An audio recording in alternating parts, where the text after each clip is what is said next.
Hey everyone, I want to talk all about nighttime routines, the balance with them, why the balance is important, why I became very compulsive about needing a perfect nighttime routine, the fear of not getting enough sleep, the fear of being overwhelmed, the fear of being too tired, the fear of not being able to get up in the morning, etc., etc. As I'm doing this, I'm going to be putting my Italian penne vodka with breaded chicken away.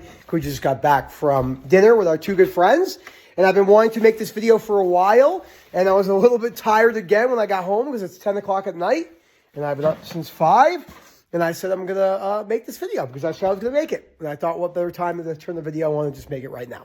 So before I go any further, please subscribe, hit that like button, comment down below. I'll show the dogs. This will be a little bit more of a fun video. They're crazy. I think this is very important. Nighttime was a battleground for me. As 6 o'clock would come along, 6, 7, 8, 9, 10, I feel my anxiety getting worse and worse because my fears about not getting enough sleep, not getting a full 7 to 8 hours, which I was trying to chase the old sleep I would get because I operated okay off, I guess you could say okay, off 5.5, 6 hours. A lot with the video games. Milo's hitting me with his leg. Look how cute he is, and Daisy's right there. And I'm going to talk all about that and all the stuff I do that I consider part of my nighttime routine-ish.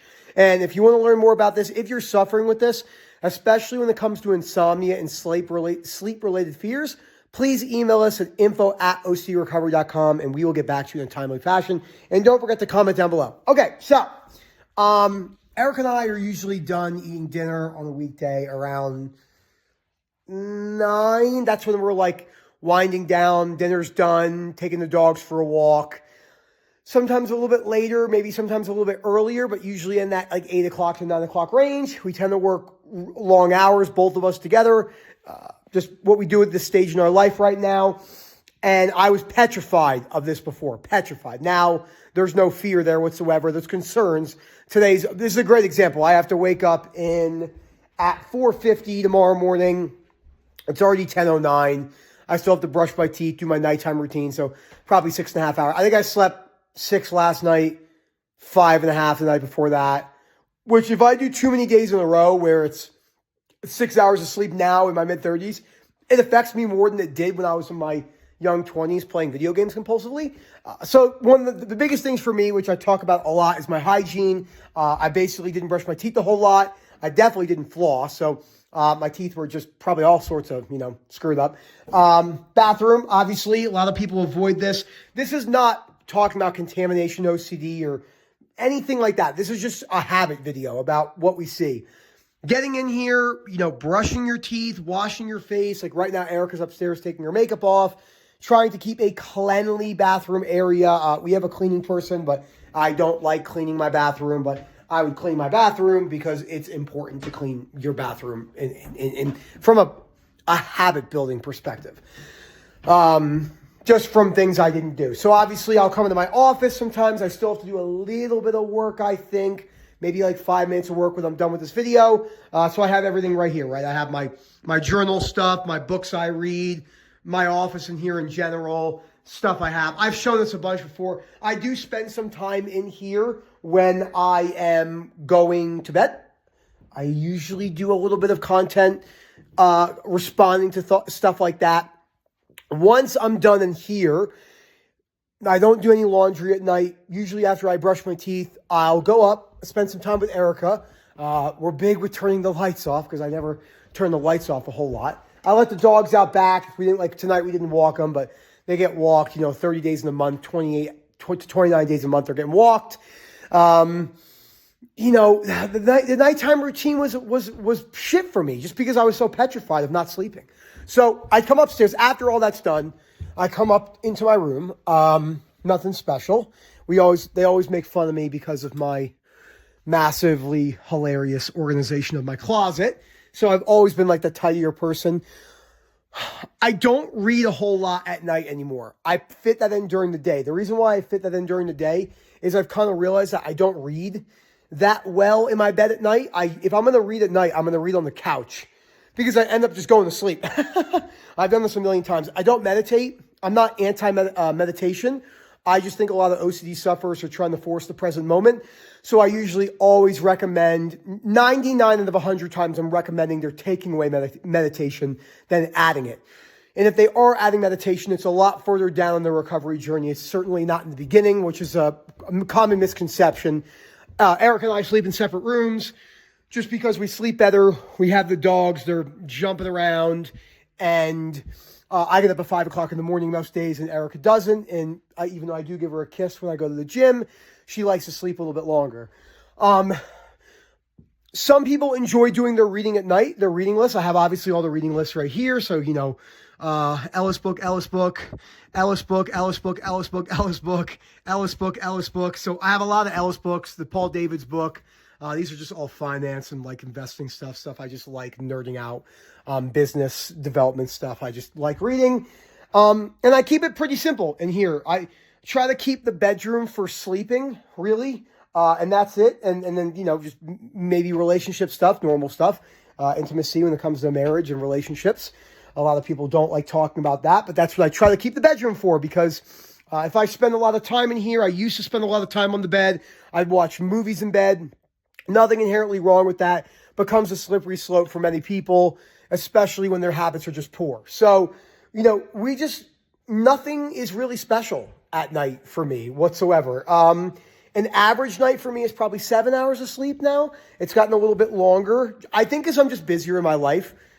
I think about this anecdotally. I'm just a little bit busier in my life, so I think I operate just a little bit better off that 7, but most days I probably get 6:45 to 6.5, more than likely.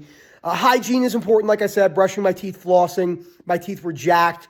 Like it's not like they were jacked in the sense of they were like disgusting, because my dentist said, I'm just really fortunate I have thick enamel, because she said, I don't know how you got away with not having a lot of cavities, because I've never had a cavity.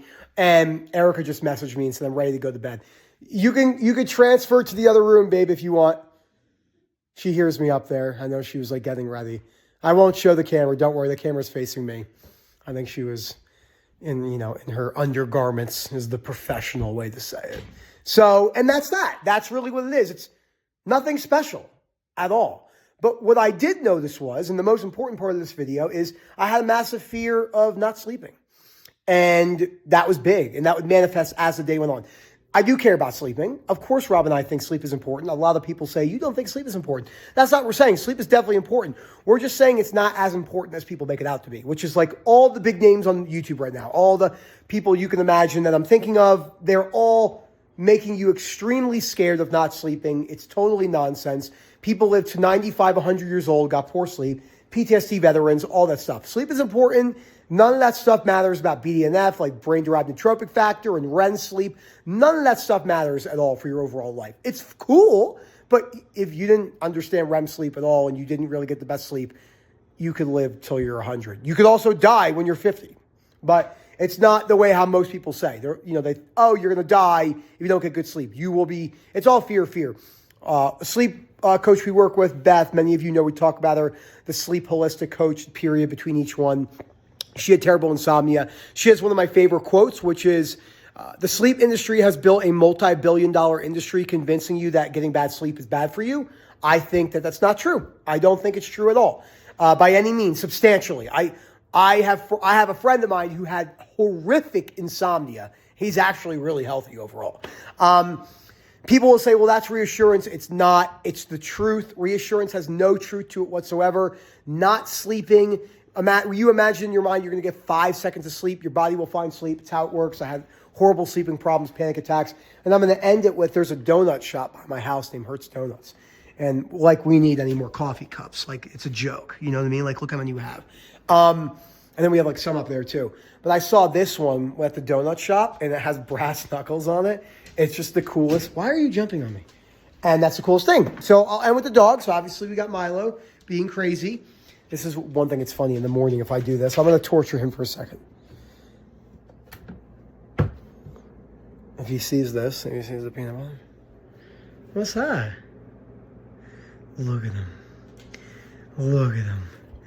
You want to get in there, don't you? He is like eyeing that. This is like, that's me, and this is reassurance.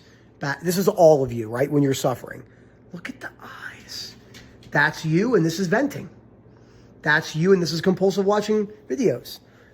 I think I've lost my mind a little bit. I have, haven't I? I still have to brush my teeth. So Daisy, of course, per usual. Videos like this are fun. All the videos we do is serious. Every once in a while, it's fun to just turn the camera on, shoot the shit.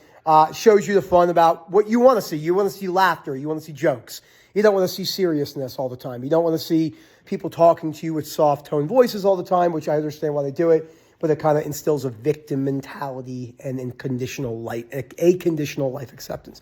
So thank you so much for watching this. If you're suffering, we can help you, especially with insomnia, sleep-related fears. Again, that is info@ocdrecovery.com. Hope to hear from you. Hope to see the dogs again. Let's get a close-up on Daisy. Let's get a close-up on her. And he can't do it without being jealous. She's just like the biggest, like the brattiest of the brats. Guys, ladies, always enjoy the rest of your day, night, whatever time it is.